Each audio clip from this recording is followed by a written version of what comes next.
To help students feel comfortable as we return to learning this fall, we've put together a series of help videos.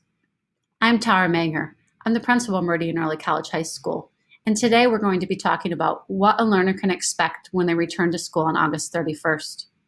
One of the biggest changes is the requirement that all of our learners and individuals within the school building, including faculty and staff, must wear a mask. To do so, we want to make sure that students understand the appropriate way to wear a mask.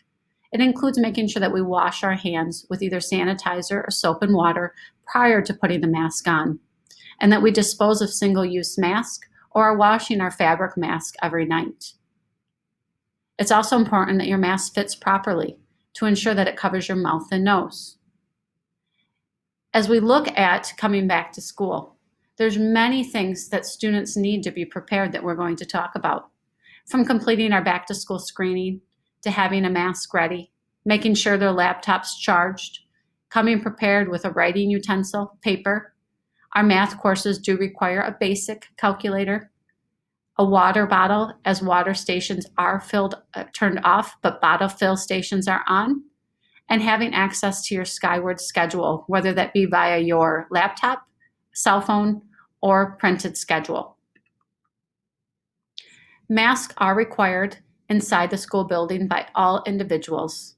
This is through Executive Order 2022-142. Meridian Public Schools will be providing each student 3 masks. These fabric masks should be washed every night after wear. They must be worn starting day 1, August 31st, prior to entering the building and throughout the school day. Face shields may only be worn if they're worn in conjunction with a face mask. The students will have the opportunity to have mask breaks during lunch, as well as scheduled through individual classes. As students enter our school building, there's many tasks that we would like for them to complete to ensure that we have a safe and smart return to school this fall. One of the first steps when they enter the building is that we do require, as I noted, masks be worn. The building is open at 7:45 a.m. and students are asked to sanitize at one of our hand sanitizing stations upon arrival. They will also have access to a breakfast that they can grab and eat in their first hour class.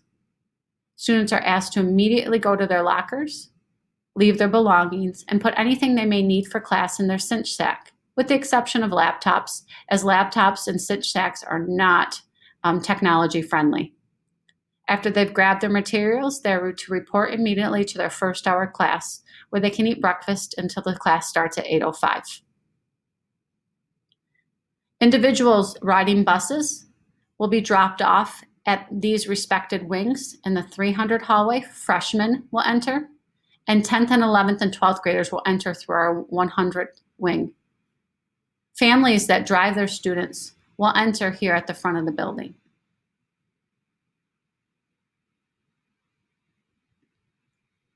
You'll notice breakfast stations will be positioned at each entrance.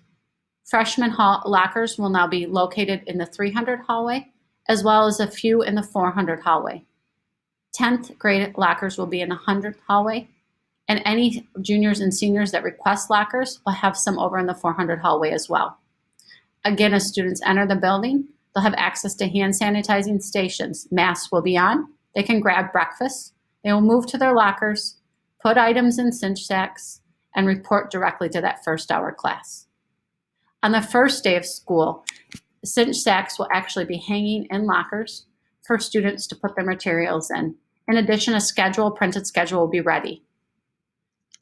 So as we talk about ways to get ready to start school, making sure that you understand what your schedule is, where your classes are located with the numbers on the schedule, and remembering your locker number will help you be ready for the first day of school.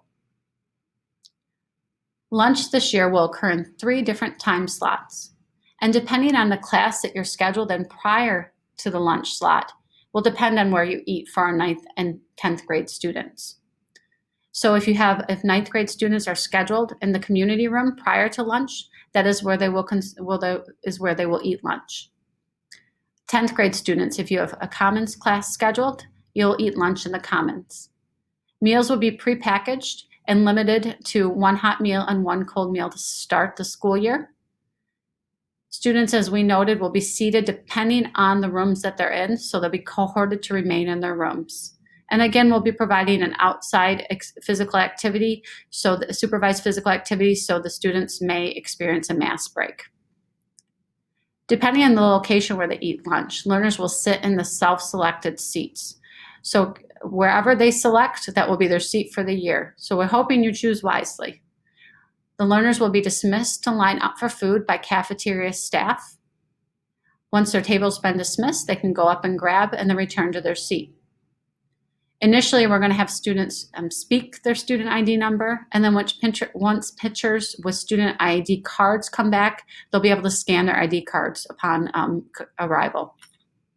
Mask must be worn until seated at the table and consuming food, and they will go back on once the food is consumed.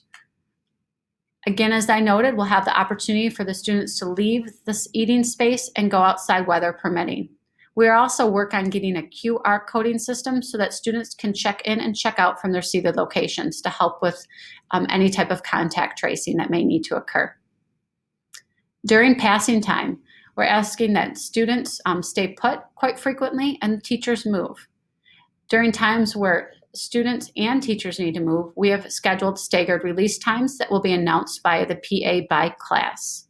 We're asking students to keep to the right in the hallway in a single file pattern so that we can ensure proper spacing in the hallway and to not have congestion. One of the most important points when we're in the hallway is that we're asking everyone to head to their destination. So when you get to class, you're going to be able to socialize and have those positive interactions. But until then, if you could just keep focused and to getting to your destination will help keep us safe and healthy. After school, the building does close at 3:10 p.m. Your options for after school include going home, heading to after school tutoring on Tuesday, Wednesday, or Thursday, or going directly to practice. We're asking that families help support us in this so that we can ensure that we have time to clean the building after school hours. Some big changes for dismissal time include that bus riders will depart following our drivers and students that are picked up. So when instructional time is done at 3 o'clock, drivers and students that are picked up will exit the building first. They will exit through the areas that they originally came in the morning for the hallways related to their lockers. So for example, 9th graders, this is the 300 wing, so you'll exit here and get picked up. 10th graders, similarly, you're going to exit and come over here for pickup. We're asking that parents pull all the way forward to this auditorium entrance so that way we have enough room to turn around and exit.